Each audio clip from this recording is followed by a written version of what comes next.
Staff నర్సులకు ప్రభుత్వం ఉద్యోగాలు ఇవ్వడాన్ని ప్రశ్నిస్తున్న హరీష్ రావుకు గడ్డి పెట్టాలి.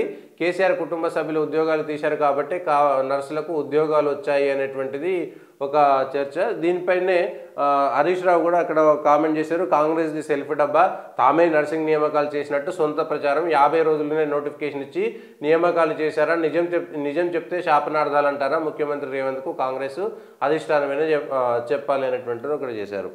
10 ఏళ్ల పాటు ఉండి అధికారంలో ఉన్నప్పుడు ఈ స్టాఫ్ నర్సును చేయలేదు, స్టాఫ్ నర్సులను స్టాఫ్ నర్సింగ్ ఆఫీసర్లుగా వాళ్ళను పేరు మార్చాలనేటువంటి అంశం ఇప్పుడు మేమే తీసుకొచ్చాం. 10 ఏళ్ల పాటు మీరు చేయలేనటువంటి అంశాలు కాబట్టే, 10 ఏళ్ల పాటు మీరు ఇచ్చినటువంటి ఉద్యోగాలు ప్రజలకు చెప్పినా కూడా నమ్మలేదు కాబట్టి మీరు ఉద్యోగాలు ఇవ్వలేదనేటువంటి దాంతోటే అధికారాన్ని మార్చేసిర్రు. కాంగ్రెస్ పార్టీ ఈ నియామకాలు టీఆర్ఎస్ పార్టీకి సంబంధించి అధికారంలో ఉన్నప్పుడు ఇచ్చిందే చేసిందా, లేదంటే తర్వాత ఇచ్చిందా అనేటువంటి విషయం కూడా స్పష్టంగా సేమ్ మళ్ళీ ఇవాళ కాంగ్రెస్ ఏది చెప్తే దానిపైన వెంటనే కౌంటర్ ఇవ్వడం, ఇది మేమే చేసాం, మీరు చేయలేదనే ప్రజలు పక్కన పెట్టిరు, మీరు చేయలేదనేటువంటి అంశాన్నే పోనీ మేము చేసినాం చెప్పుకోలేదనేటువంటి విషయం కేటీఆర్ గారు చెప్తున్నారు.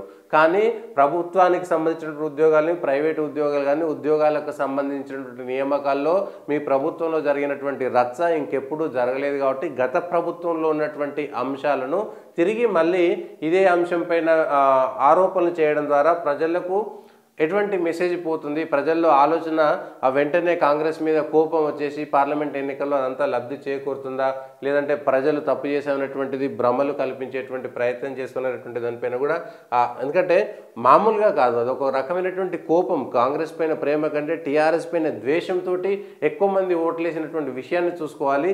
ఆ ద్వేషం ఎందుకు వచ్చింది, ఆ కోపం ఎందుకు వచ్చినటువంటి దానిపైన పక్కన పెట్టేసి తిరిగి మళ్ళీ కాంగ్రెస్ సెల్ఫ్ డబ్బా లాగలేదు, టీఆర్ఎస్ సెల్ఫ్ డబ్బా లాగానే ఉంది, మీ పార్టీకి సంబంధించినటువంటి సెల్ఫ్ డబ్బా లాగానే ఉంది. ఆ సెల్ఫ్ డబ్బా మళ్ళీ కాంగ్రెస్ అధికారంలో ఉన్నప్పుడు కూడా కొట్టుకోవాల్సినటువంటి అవసరం రావడం అనేటువంటిది ఎట్లా అనేది